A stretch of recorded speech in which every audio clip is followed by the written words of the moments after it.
The task the team hands their coding agent looks like pure housekeeping. Remove the legacy checkout flag. It's been on for everyone for a year. Dead code 43 scattered references, so it's exactly the bounded checkable shape the last episode said to pick. The agent reads the code, forms a plan in its head, and its head is exactly where that plan stays. Step 4 of the plan it never showed anyone. Remove the whole flag family, including the sibling nobody mentioned. Because next to the dead flag lives a sibling with a nearly identical name, the kill switch that support flips when checkout misbehaves. The plan says family, so the hands remove both and the hands are just doing what the plan says.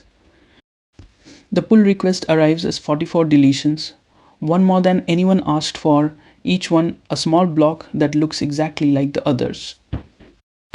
The reviewers do review it honestly, and 44 near identical deletions read like one deletion repeated 44 times. The one live wire is buried at deletion 26, dressed like all the dead ones. It merges before launch, and support discovers their kill switch is gone at the worst possible moment to discover it, while reaching for it. Here is the part that should sting. The whole mistake was one line in a plan, and a line like that dies in half a breath. Rosa owns this repository, and she'd have struck that line with one glance, but the design never offered her the glance. The error was cheap exactly once, before the hands moved, and the team paid for it at the most expensive counter instead. Freeze it there, because the exam's first domain has a whole block for the boundary this team never drew, planning distinct from execution. Here is the shape it will hand you. An agent must remove a deprecated flag across a code base. Which design catches a wrong step at the lowest cost? Let the agent act and have reviewers examine the final diff with extra care. Require a plan and let the agent start acting while a person reads the plan when they can.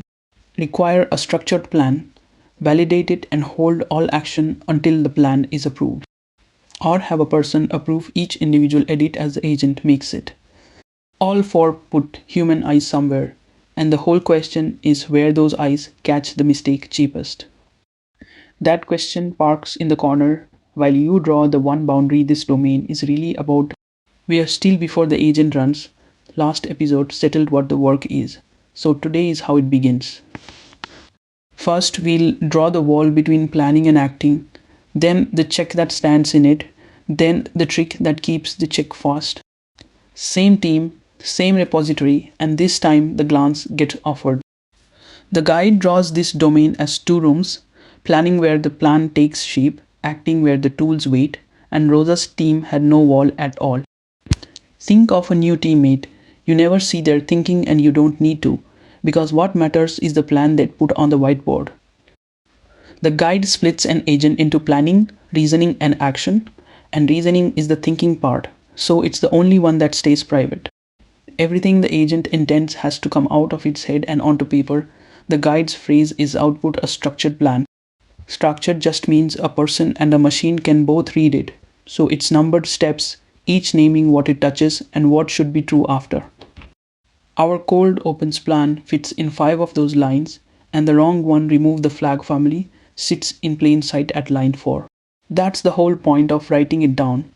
A mistake in an invisible plan is invisible too. And nothing moves while that plan is being written because the agent's tools are in the other room and the gate only opens from outside. Before the how of checking comes the why, and the why is arithmetic, not philosophy. The same wrong step costs a strike through at plan time, a review comment at diff time, a revert at merge time, and an incident in production. Every stage a mistake survives multiplies its price, so you put the check at the top of the staircase where the error is still a sentence.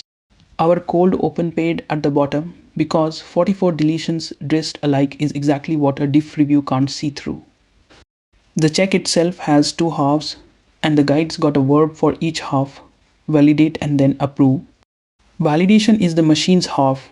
The mechanical checks whether the plan stays in scope, touches only allowed paths and matches its contract. A machine can refuse a plan that wanders and should before any person spends a glance on it. Approval is the human half. One look at the lines a machine can't judge. That look is where the cold open step 4 dies. 30 seconds, one stroke of the pen. Then the guide's hardest words prevent action until checked and approved, and prevent doesn't mean discourage, the gate stays shut.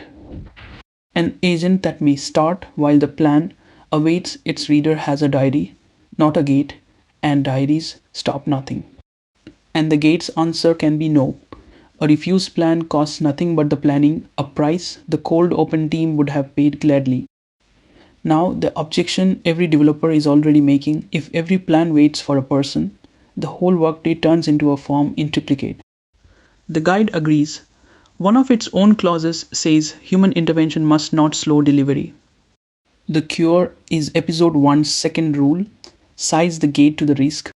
A plan that only touches dead code and test files can pass on validation alone. The gate opens by rule. A plan that touches something live, like a shared flag or a workflow file, waits for the human glance. Most plans are boring, so most plans never wait, and the human attention pools exactly where the cold open needed it. The guide has a name for this: planning the degree of autonomy, which means the agent's freedom gets decided in writing, not by default. And the plan lives where the team already looks, posted right on the pull request, not in a portal nobody opens. The page that gated the work becomes the record of it.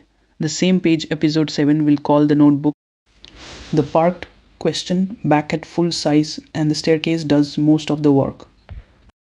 Option A, the careful diff review, is the cold open eyes at the wrong counter, 44 disguised deletions deep. The reviewers in option A were careful, they were just standing too late, because a diff review only meets the error after it's in costume. Option B, read it eventually, writes the plan and forfeits the point, because the agent's already acting while the reader is finding time. The guide's verb is prevent, action held until checked and approved, and a plan nobody must wait for is a diary, not a gate. Option D, approve every edit, stations a person beside every single change, dozens of approvals for one task. One glance at 5 plan lines beats 44 glances at 44 edits. That's rule 2 again, size the gate to the risk. Which leaves option C, the structured plan validated by machine, approved before any hand moves, the glance where the error is still a sentence.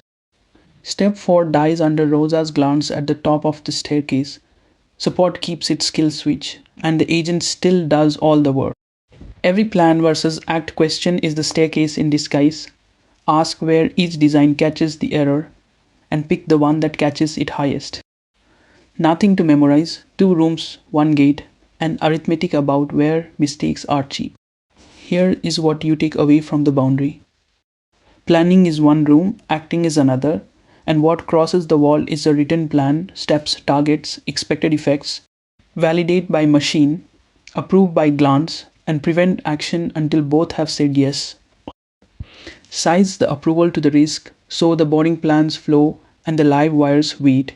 That's velocity and safety from the same rule. Next episode, we finally open the agent's hands, the tools it holds, and the permissions that decide what each one may touch.